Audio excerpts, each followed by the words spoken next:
Hello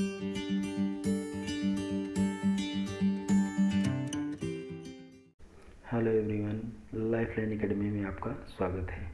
आज के video में हम जनगणना 2011 के बारे में अध्ययन करेंगे कि जनगणना 2011 में जो हुई थी उसके बारे में थोड़ी जानकारी प्राप्त करते हैं। देखिए, फर्स्ट पॉइंट है, भारत में पहली जनगणना की शुरुआत कब हुई थी? सन 1872 में। कार्यकाल किसका था? लॉर्ड मेयो का कार्यकाल था। जनगणना आप लोग सुनते होंगे, बेशक सुना होगा, कभी ना कभी तो सुना ही होगा। देश में नियमित जनगणना की शुरुआत कब हुई? 1881 में। 1872 में तो वैसे प्रारंभ हुई थी, लेकिन 1881 में नियमित रूप से जनगणना प्रारंभ हो गई। और उस समय शासनकाल किसका था? लॉर्ड रिपन का शासनकाल था। और स्वतंत्र भारत की पहली जनगणना कब हुई? तो 1951 में। अगर पूछा जाए स्वतंत्र भारत की पहली जनगणना कब हुई, तो सन 1951 को। जनगणना का महाविभाजक वर्ष कब था? 1921। और जनगणना का लघु विभाजक वर्ष 1951। जनगणना की अवधि कितनी है? 10 वर्ष पर। मतलब जो जनगणना होती है वो प्रत्येक 10 वर्ष पर होती है। 2011 में हुई थी, तो 10 वर्ष अगर ऐड करते हैं तो 2021 में जनगणना होगी।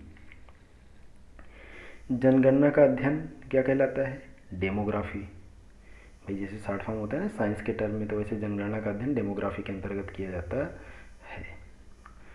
2011 की जनगणना का क्रम देश की 15वीं तथा स्वतंत्र भारत की 7वीं थी।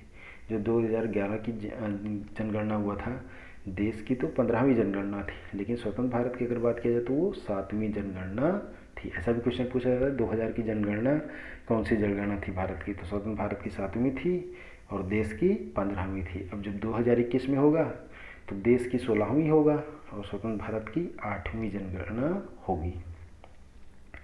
2011 की जनगणना का आदर्श वाक्य क्या था? हमारी जनगणना हमारा भविष्य।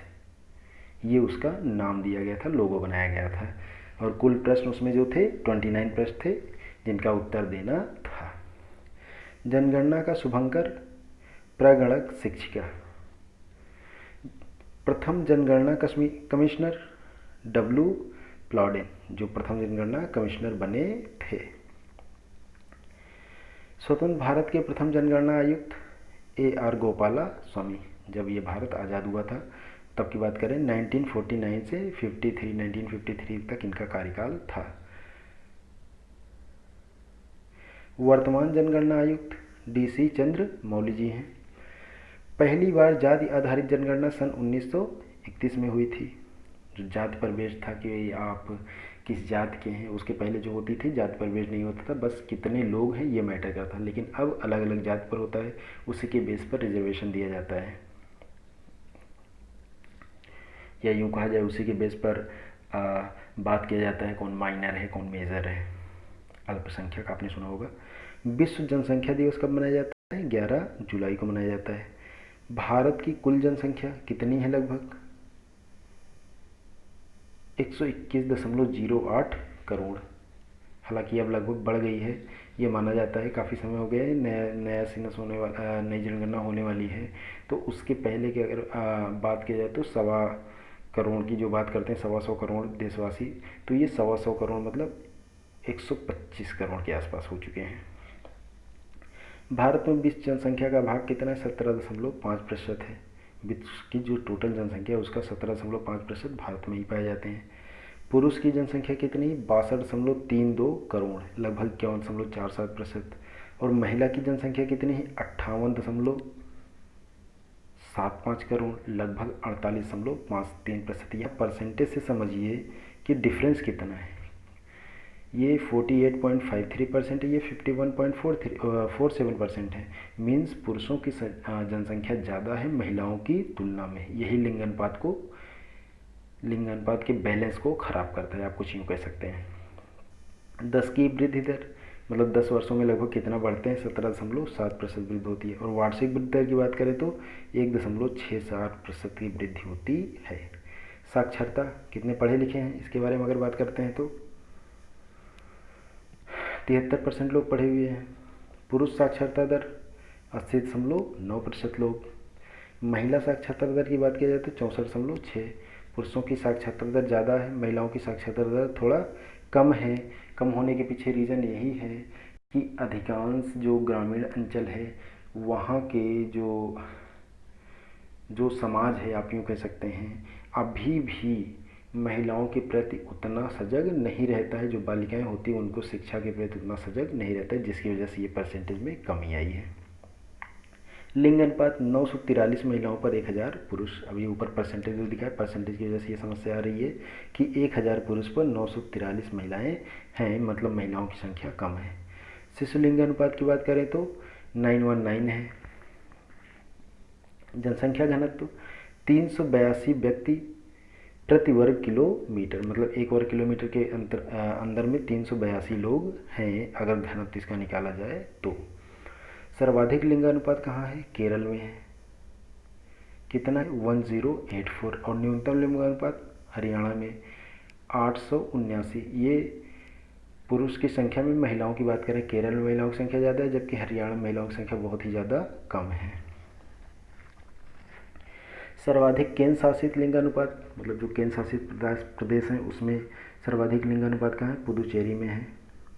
न्यूनतम केंद्र शासित लिंगानुपात की बात करें तो दमन और दीव में है। सर्वाधिक जनसंख्या घनत्व कहाँ है? बिहार में है, मतलब कि एरिया के हिसाब में वहाँ की पॉपुलेशन काफ़ी ज़्यादा है। न्यूनतम जनसंख्या घनत्व की बात करें तो अरुणाचल प्रदेश में है, केवल 17, बहुत ही ज़्यादा कम है। सर्वाधिक केंद्र शासित जन घनत्व दिल्ली, बेशक दिल्ली में सबसे ज़्यादा पॉपुलेशन है, केंद्र शासित है। सर्वाधिक जनसंख्या उत्तर प्रदेश में है, 19.98 करोड़। न्यूनतम जनसंख्या सिक्किम में है, 6.10 लाख, बहुत ही ज़्यादा कम है, बट उत्तर प्रदेश में बहुत ही ज़्यादा है। सर्वाधिक केंद्र शासित जनसंख्या दिल्ली, अभी ऊपर इसके बारे में डिस्कस फिर से हो चुका है। घनत्व ज़्यादा, बेशक जनसंख्या ज़्यादा होगी तभी घनत्व ज़्यादा हो रहा है। न्यूनतम केंद्र शासित जनसंख्या लक्षद्वीप, मतलब लक्षद्वीप में जो जनसंख्या है वो काफ़ी कम है अगर केंद्र शासित की बात किया जाए तो। एकमात्र राज्य जहाँ जनसंख्या घटी है नागालैंड में, बाकी हर एक जगह जनसंख्या बढ़ी हुई है। सर्वाधिक साक्षरता की बात की जाए तो केरल 94%, बहुत ही अच्छा परसेंटेज है 94%, मतलब वहाँ पर साक्षरता बहुत ही अच्छी है। और न्यूनतम साक्षरता की बात करें तो बिहार है, जहाँ कितना है? 61.8% है, बहुत ही कम है। न्यूनतम महिला साक्षरता ये भी बिहार में है, 51.5% है। और सर्वाधिक केंद्र शासित साक्षरता की बात करें तो लक्षद्वीप, मतलब कि वहाँ पर जो पढ़ने का साक्षरता दर है वहाँ बहुत ही ज़्यादा है, बहुत ही अच्छी है। न्यूनतम केंद्र शासित साक्षरता दादरा और नगर हवेली में है। अधिक जनसंख्या जिला ठाणे महाराष्ट्र में जनसंख्या सबसे ज़्यादा है। कम जनसंख्या जिला दिबांग घाटी अरुणाचल प्रदेश में है। और अधिक जिलों वाला राज्य उत्तर प्रदेश, बेशक उत्तर प्रदेश काफ़ी बड़ा है, वहाँ पर राज्य काफ़ी ज़्यादा हैं, 75 राज्य हैं, 75 जिले हैं उत्तर प्रदेश राज्य में।